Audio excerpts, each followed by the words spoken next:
Hello मेरे प्यारे साथियों, कैसे हो आप सभी। मैं रीना हमारे चैनल ज्ञान गंगा एजुकेशनल में आप सभी का स्वागत करती हूँ। और जैसा कि आप सब जानते हैं कि मैंने ही महत्वपूर्ण प्रश्नों की एक सीरीज़ शुरू कर दी है। तो जो भी स्टूडेंट अपने सीयूटी की तैयारी कर रहे हैं, यूजीसी हिंदी नेट की तैयारी कर रहे हैं, टीजीटी पीजीटी हिंदी की तैयारी कर रही हैं, या फिर किसी भी स्टेट का कम्पिटिटिव एग्जाम है और आपका विषय यदि हिंदी है, तो ये जो सीरीज़ है वो आप सभी के लिए बहुत ही महत्वपूर्ण रहने वाली है। तो ये वो क्वेश्चन है जो किसी न किसी एग्ज़ाम में पूछे गए हैं। तो उस तरीके से अगर हम देखें तो ये बहुत ही महत्वपूर्ण प्रश्न रहने वाले हैं। तो चलिए बिना किसी देरी के हम अपनी क्लास को शुरू करते हैं। आज का जो हमारा पहला प्रश्न है वो है, किस क्षेत्र की बोली को काशिका कहा गया है। तो आप जो है मेरे साथ साथ आप ही उत्तर देने का प्रयास कीजिए और मुझे वीडियो के अंत में आप ज़रूर लिख करके बताइएगा कि आपके कितने स्कोर बनते हैं। तो चलिए, आपको जो है 10 सेकंड का समय दिया जाएगा हर क्वेश्चन के लिए, तो आप अपना उत्तर दें।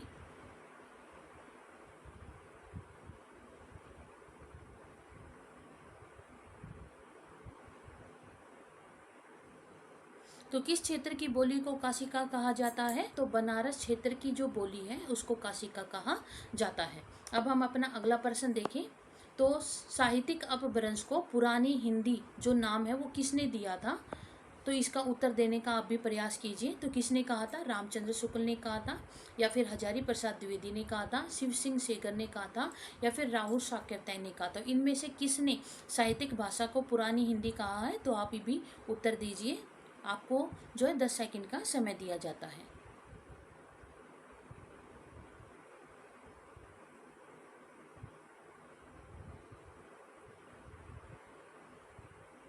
तो आचार्य जो रामचंद्र शुक्ल जी हैं, उन्होंने साहित्यिक अपभ्रंश को पुरानी हिंदी जो है वो कहा था। अब हम अपना अगला प्रश्न देखते हैं। तो निम्नलिखित में से कौन भारोपीय परिवार की भाषा नहीं है। तो आपने बताना है कि इनमें से कौन सी ऐसी भाषा है जो भारोपीय परिवार की भाषा नहीं है। तो आप भी उत्तर दीजिए कि इसका क्या उत्तर सही रहेगा।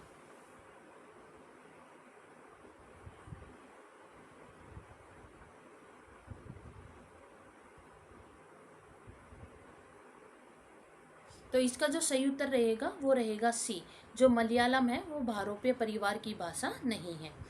उसके बाद हम अगला जो अपना प्रश्न देखें। तो आठवीं संविधान की जो आठवीं अनुसूची है उसमें कौन सी भाषा को शामिल नहीं किया गया है। तो इसमें जो ये भाषाएं दी गई हैं, तो इसमें आपने बताना है कि ऐसी कौन सी भाषा है जो संविधान की आठवीं अनुसूची में शामिल नहीं है। तो आप उत्तर देने का प्रयास कीजिए।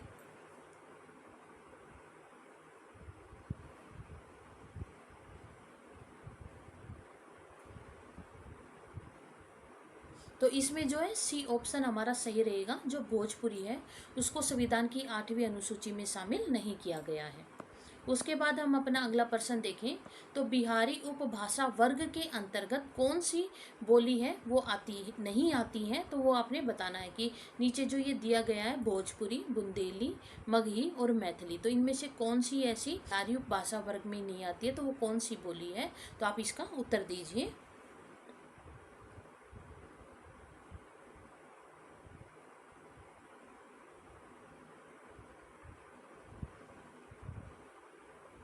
तो इसका जो सही उत्तर रहेगा वो रहेगा बी, जो बुंदेली है वो बिहारी उपभाषा वर्ग के अंतर्गत नहीं आती है। अब हम अपना अगला प्रश्न देखें। तो खड़ी बोली के लिए सुनीति कुमार चटर्जी ने किस शब्द का प्रयोग किया है। तो आप बताइए कि कौन से शब्द का प्रयोग उन्होंने किया है। तो आप उत्तर देने का प्रयास कीजिए।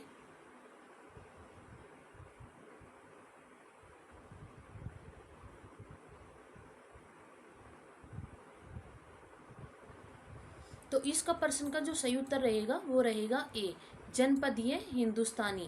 जो ये सब खड़ी बोली के लिए सुनीति कुमार चटर्जी ने इस शब्द का प्रयोग किया है। अब हम अपने अगले प्रश्न की तरफ बढ़ें। तो हमारा जो अगला प्रश्न है वो हिंदी वर्णमाला में जो अंग और जो औ है, ये औ नहीं ये अह है। हिंदी वर्णमाला में अंग और अह क्या है। तो ये आपने बताना है कि ये स्वर है, व्यंजन है, अयोगवा है या संयुक्ताक्षर है। तो इसमें से ये कौन है। तो आप उत्तर देने का प्रयास कीजिए।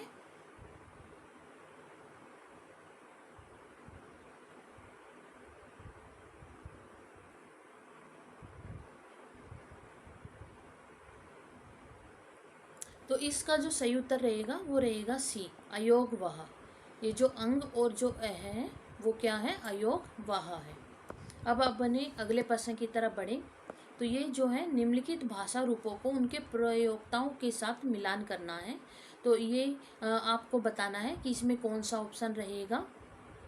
इसमें ए रहेगा, बी रहेगा, सी रहेगा या फिर डी रहेगा। तो इसमें कौन सा उत्तर या कौन सा ऑप्शन सही है, तो वो आप उत्तर देने का प्रयास कीजिए।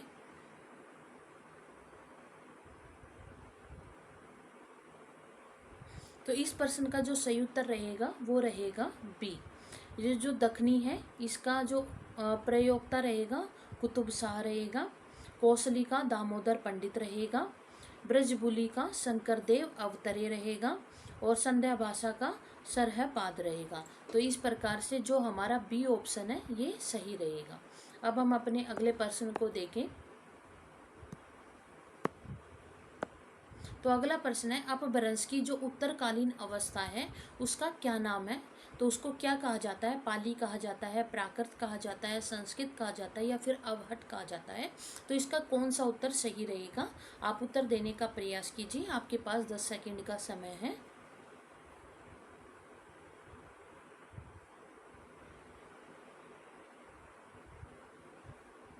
तो इस प्रश्न का जो सही उत्तर रहेगा वो रहेगा अवहट, यानी कि अपभ्रंश की जो उत्तरकालीन अवस्था है उसको क्या कहा जाता है, उसको अवहट कहा जाता है। उसके बाद अगला प्रश्न देखें। तो अगला प्रश्न कौन सा है कि अपभ्रंश में कुल कितने स्वर थे, यानी कि अपभ्रंश में कुल कितने स्वर माने जाते हैं। तो आप इसका उत्तर देने का प्रयास कीजिए कि क्या रहेगा, 8 रहेगा, 12 रहेगा, 10 रहेगा फिर या 9 रहेंगे। तो कितने रहेंगे।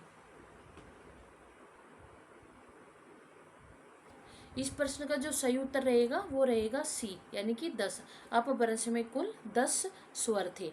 अब हम अपने अगले प्रश्न की तरफ बढ़े। तो हमारा अगला जो प्रश्न है वो है, मगही किस हिंदी प्रदेश की बोली है। तो ये आपको बताना है कि मगही किस प्रदेश में बोली जाती है। तो आपका जो समय है वो शुरू होता है कि कब कहाँ बोली जाती है। मध्य प्रदेश में बोली जाती है, बिहार में बोली जाती है, राजस्थान में बोली जाती है या फिर छत्तीसगढ़ में बोली जाती है। तो कहाँ बोली जाती है, तो आप उत्तर दीजिए इसका।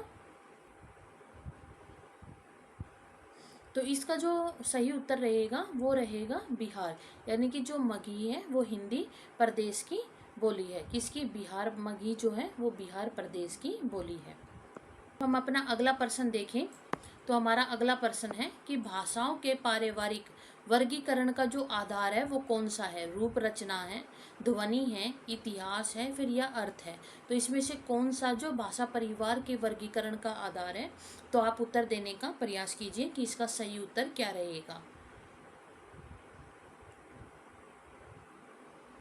तो इस प्रश्न का जो सही उत्तर है वो रहेगा इतिहास। तो भाषाओं के पारिवारिक वर्गीकरण का आधार क्या है, तो वो इतिहास है। अब हम अपने अगले प्रश्न की तरफ देखें। तो ब्राह्मरी जो लिपि है उसका विकास का क्रम बताना है कि कौन सा ये विकास इसका क्रम सही है, यानी कि ब्राह्मरी विकी जो लिपि थी उसका विकास कैसे हुआ था। तो इसका जो सही उत्तर आप देने का प्रयास कीजिए। आपका समय शुरू होता है।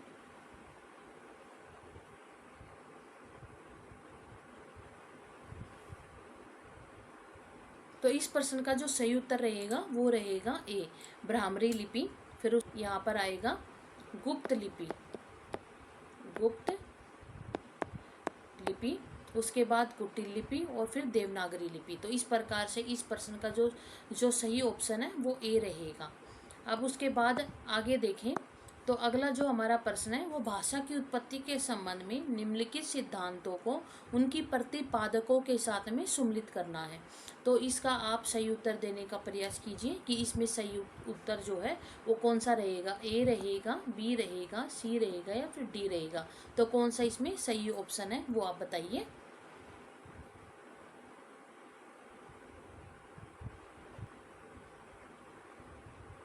तो इस प्रश्न का जो सही ऑप्शन रहेगा वो रहेगा सी, यानी कि जो धातु सिद्धांत है वो किसका है, वो हेज का है। उसके बाद यो हे हो सिद्धांत वो किसका है, तो वो नवायर का है। उसके बाद इंगित जो सिद्धांत है वो किसका है, वो राय का है। और जो संपर्क सिद्धांत है वो किसका है, तो वो इसका रेवेज का है। तो इस प्रकार से इसका सही उत्तर क्या रहेगा, तो इसका सही उत्तर सी रहेगा। उसके बाद अगला प्रश्न अगर देखें तो अगला जो हमारा प्रश्न है वो है आगरा की जो बोली वो किसका क्षेत्र है, अवधि का है, खड़ी बोली का है, ब्रज का है या फिर छत्तीसगढ़ी का। तो आपका जो समय है वो शुरू होता है, आप उत्तर देने का प्रयास कीजिए।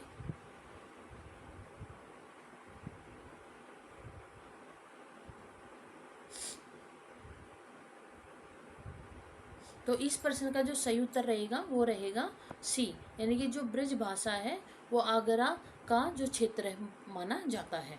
उसके बाद हमारा प्रश्न है डॉक्टर सुनीति कुमार चटर्जी के अनुसार पूर्वी हिंदी आधुनिक भारतीय आर्य भाषा परिवारों के किस वर्ग में आएगी। तो ये इसका सही उत्तर देने का प्रयास कीजिए कि ऑप्शन ए सही रहेगा, बी रहेगा, सी रहेगा या फिर डी रहेगा। तो आप भी उत्तर देने का प्रयास कीजिए।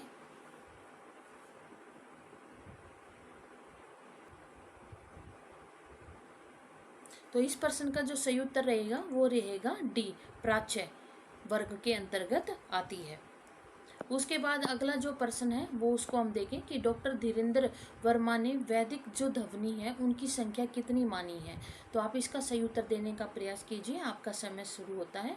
कि इसमें ए ऑप्शन सही रहेगा 13 स्वर 38 व्यंजन, या फिर 12 स्वर 34 व्यंजन, या फिर 15 स्वर 41 व्यंजन, या फिर 14 स्वर और 36 व्यंजन। तो इसमें ध्वनियों की संख्या कितनी मानी गई है, तो आप उत्तर देने का प्रयास कीजिए। तो इस प्रश्न का जो सही उत्तर रहेगा वो रहेगा ए, धीरेन्द्र वर्मा ने वैदिक ध्वनियों की संख्या 13 स्वर 38 व्यंजन की जो कुल है वो 51 ध्वनियाँ मानी है। उसके बाद अगला जो हमारा प्रश्न है अब उसका उत्तर देने का प्रयास कीजिए कि निम्नलिखित रचनाओं को उनकी भाषा के साथ में जो है मिलान करना है। तो ये इस तरफ जो है रचनाएं दी गई हैं और उनके सामने उनकी भाषाएं दी गई हैं। तो कौन सी भाषा की रचना कौन सी रचना को किस भाषा में लिखा गया था, तो उनके साथ में मिलान करना है। तो चलिए आप उत्तर देने का प्रयास कीजिए, आपका समय शुरू होता है। कि इसमें जो ऑप्शन है वो ए सही रहेगा, बी रहेगा, सी रहेगा या फिर डी रहेगा। तो कौन सा उत्तर जो है सही रहेगा, आप उत्तर दीजिए। तो इस प्रश्न का जो सही उत्तर रहेगा वो रहेगा डी, जो कवितावली है वो किस भाषा में लिखा गया था, ब्रज भाषा में लिखी गई थी। पृथ्वीराज रासो है वो पिंगल भाषा में लिखा गया था। बरवे नायिका जो भेद है वो किस में लिखी गई थी, तो ये अवधी भाषा में लिखी गई थी। और अमीर खुसरो की जो मुकरियाँ हैं वो किस भाषा में लिखी गई थी, तो वो खड़ी बोली में लिखी गई थी। तो इस प्रकार से इस प्रश्न का जो सही उत्तर रहेगा वो रहेगा डी। अब हम अपना अगला प्रश्न देखते हैं कि हमारा अगला प्रश्न कौन सा है। तो सिंधी भाषा का विकास अपभ्रंश की किस बोली से माना जाता है। तो आप उत्तर देने का प्रयास कीजिए कि वो उसका उत्तर क्या रहेगा, बड़ाच रहेगा, पैसाची रहेगा, मागधी रहेगा या फिर अग मागधी रहेगा। तो इसमें सही उत्तर कौन सा है, तो आप उत्तर दीजिए इसका।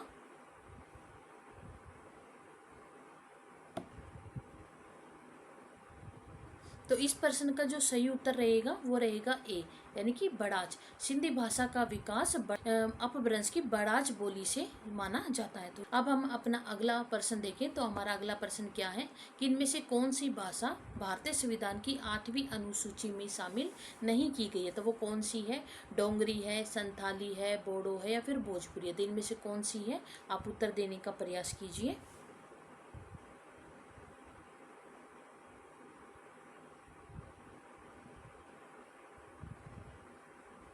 तो इस प्रश्न का जो सही उत्तर रहेगा वो रहेगा डी, ये जो भोजपुरी है उसको संविधान की 8वीं अनुसूची में शामिल नहीं किया गया है।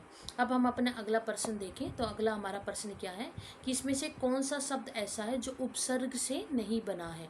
उपसर्ग क्या होता है, जो शब्द के आगे लगता है, और प्रत्यय जो है शब्द के पीछे लग करके किसी शब्द को बनाते हैं। तो ये जो है इसमें बताइएगा कि इनमें ऐसा कौन सा शब्द है जिसमें उपसर्ग नहीं है।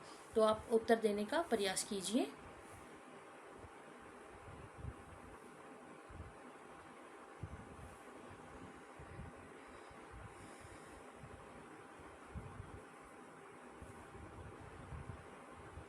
तो इस प्रश्न का जो सही उत्तर रहेगा वो रहेगा बी, यानी कि जो अपराध है इस शब्द में उपसर्ग नहीं है।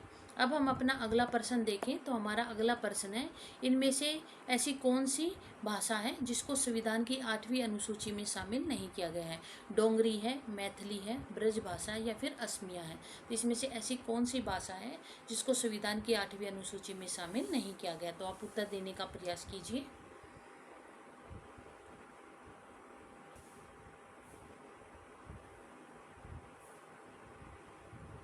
तो इस प्रश्न का जो सही उत्तर रहेगा वो रहेगा ब्रज भाषा।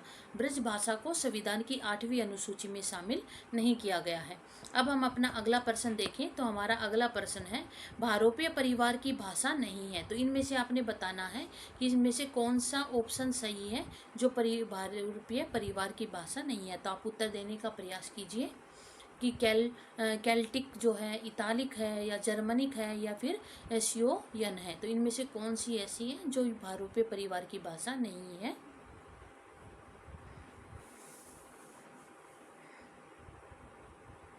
तो इसमें जो सही उत्तर रहेगा वो रहेगा डी, यानी कि जो सियोयन है वो भारोपीय परिवार की भाषा नहीं है। अब हम अपना अगला प्रश्न देखें तो हमारा अगला प्रश्न है, आधुनिक आर्य भाषाओं के वर्गीकरण के अनुसार पूर्वीय समुदाय की भाषा नहीं है। तो वो कौन सी नहीं है। तो आप इसका सही उत्तर देने का प्रयास कीजिए।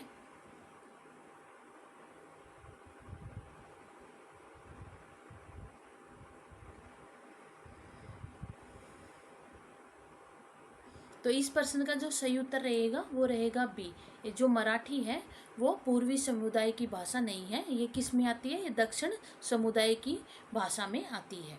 अब हम अगला प्रश्न अगर आप देखें तो हमारा अगला प्रश्न है कि हिंदुस्तानी शब्द यूरोप के लोगों की देन है। तो यह कथन किसका है। तो आपने इसको बताना है कि गारसा तासी का है, शिव सिंह सेगर का है, ग्रियर्सन का है, फिर यहाँ रामचंद्र शुक्ल का है। तो इनमें से ऐसा कौन सा विद्वान है या कौन सा लेखक है जिन्होंने ये कथन लिखा था। तो आप सही उत्तर देने का प्रयास कीजिए।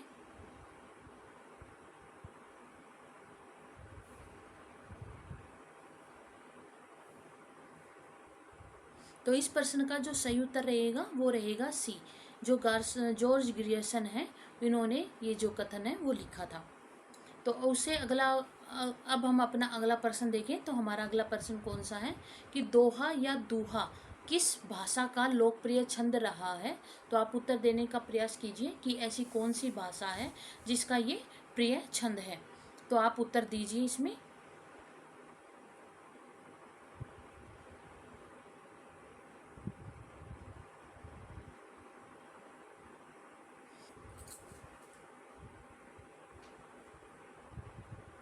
इसका जो सही उत्तर रहेगा वो रहेगा अपभ्रंश, जो अपभ्रंश भाषा का लोकप्रिय छंद दोहा या दूहा है। उसके बाद हम अपना अगला प्रश्न देखें तो अगला हमारा जो प्रश्न वो क्या है कि पश्चिमी हिंदी की 2 बोलियों का सही युगम कौन सा है। तो इनमें से बताना है कि ऐसा कौन सा युगम है जो पश्चिमी बोली के अंतर्गत आता है।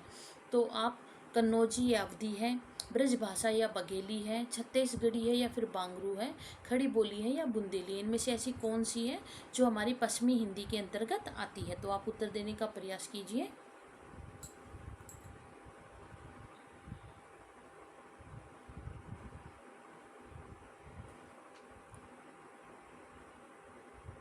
तो इस प्रश्न का जो सही उत्तर रहेगा वो रहेगा डी, खड़ी बोली और बुंदेली, ये हमारे पश्चिमी हिंदी की 2 बोलियां हैं। उसके बाद हमारा अगला जो प्रश्न है वो है अर्धमागधी अपभ्रंश से विकसित बोली कौन सी है। तो इसमें से आपने बताना है कि इसमें से कौन सी ऐसी बोली है जो हमारी अर्धमागधी से उत्पन्न हुई है या उससे विकसित हुई है। तो आप उत्तर देने का प्रयास कीजिए।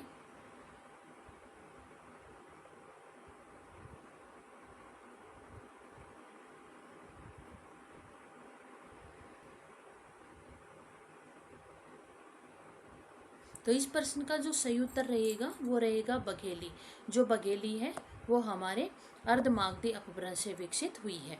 अब हम अपने अगले प्रश्न को देखें तो हमारा जो अगला प्रश्न है वो है, निम्नलिखित में से किस भाषा को संविधान की 8वीं अनुसूची में शामिल नहीं किया गया है। तो डोंगरी, मणिपुरी, मैथिली और छत्तीसगढ़ी, इनमें से आपने बताना है कि ऐसी कौन सी भाषा है जिसको 7वीं अनुसूची में शामिल नहीं किया गया है। तो आप इसका उत्तर देने का प्रयास कीजिए।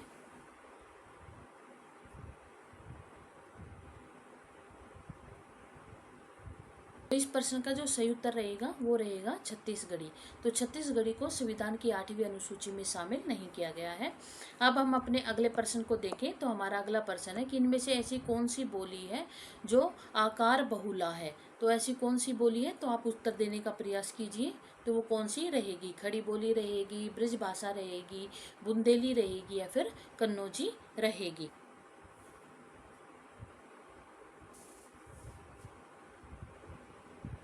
तो इस प्रश्न का जो सही उत्तर है वो है खड़ी बोली। जो खड़ी बोली है वो आकार बहुला कहलाती है।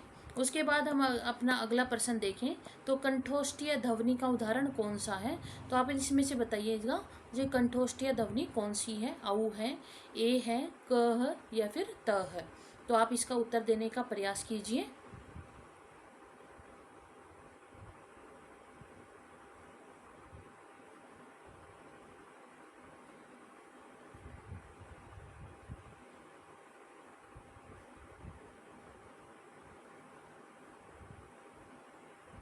तो इस प्रश्न का जो सही उत्तर रहेगा वो रहेगा औ, यानी कि औ जो हमारा कंठोष्ठीय ध्वनि है।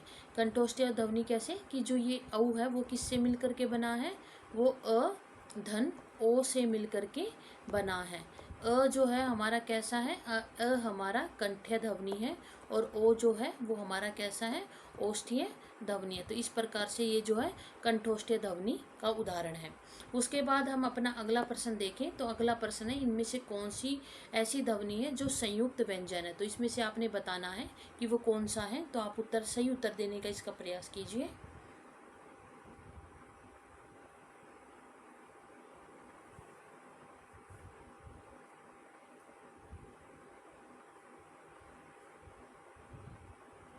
तो इस प्रश्न का जो सही उत्तर रहेगा वो रहेगा ए, यानी कि क जो है संयुक्त व्यंजन है।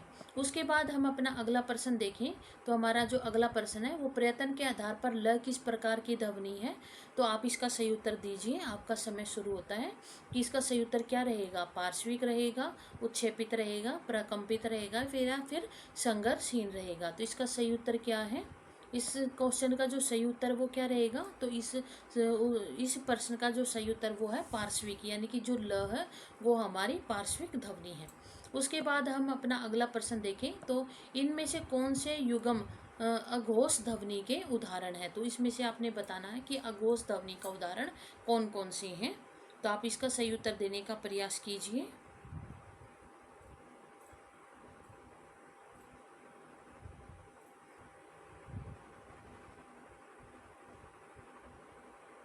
तो इस प्रश्न का जो सही उत्तर रहेगा वो रहेगा सी, यानी कि प और फ हमारे अघोष ध्वनि है।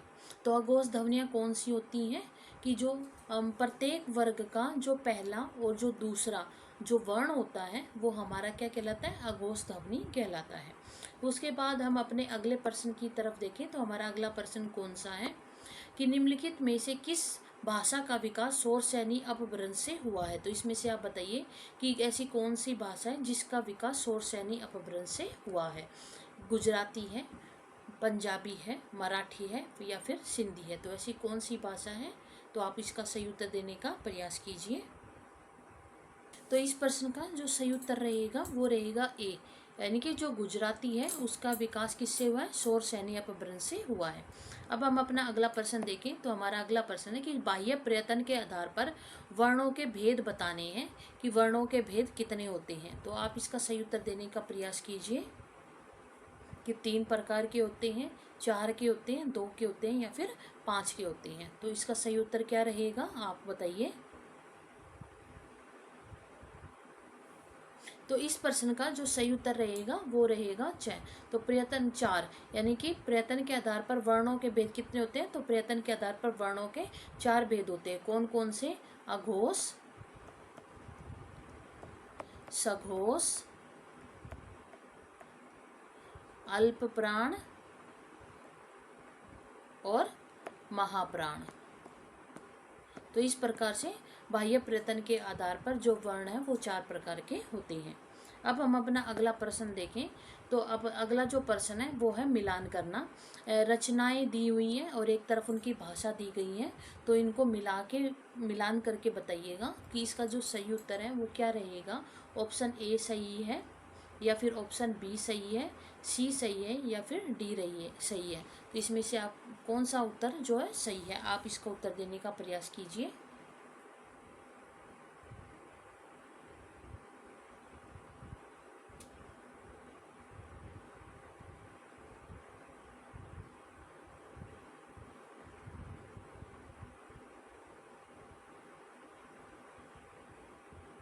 तो इस प्रश्न का जो सही उत्तर है वो रहेगा डी।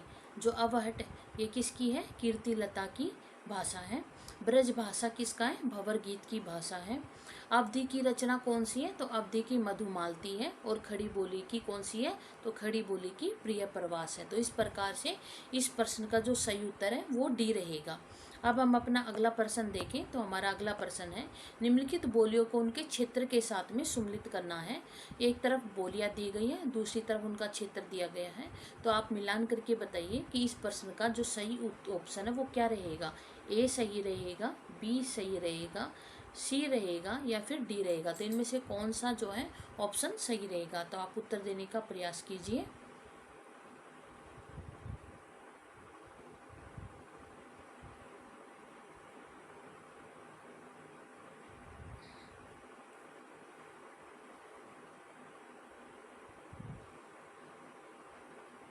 तो इस प्रश्न का जो सही ऑप्शन रहेगा वो रहेगा बी। खड़ी बोली कहाँ बोली जाती है, बिजनौर में। ब्रज भाषा कहाँ बोली जाती है, आगरा में।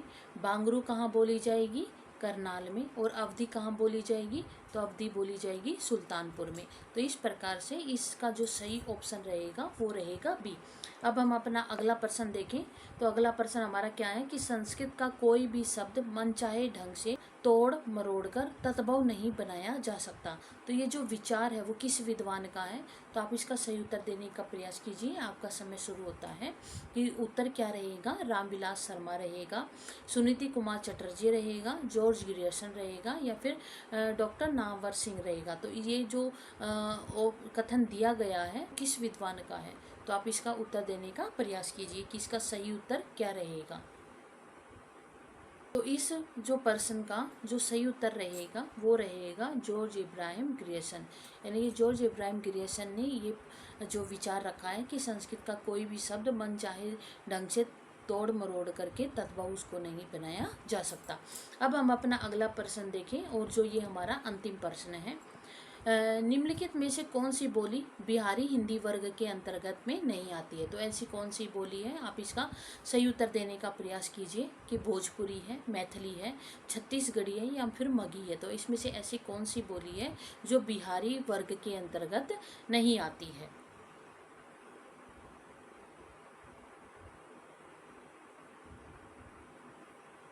तो इस प्रश्न का जो सही ऑप्शन रहेगा वो रहेगा छत्तीसगढ़ी।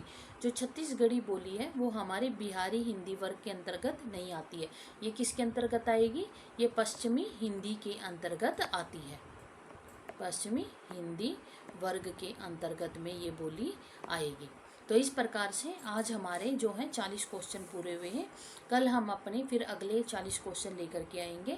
आपको ये जो मेरी वीडियो है वो कैसी लगी मुझे कमेंट में ज़रूर लिख करके बताइएगा।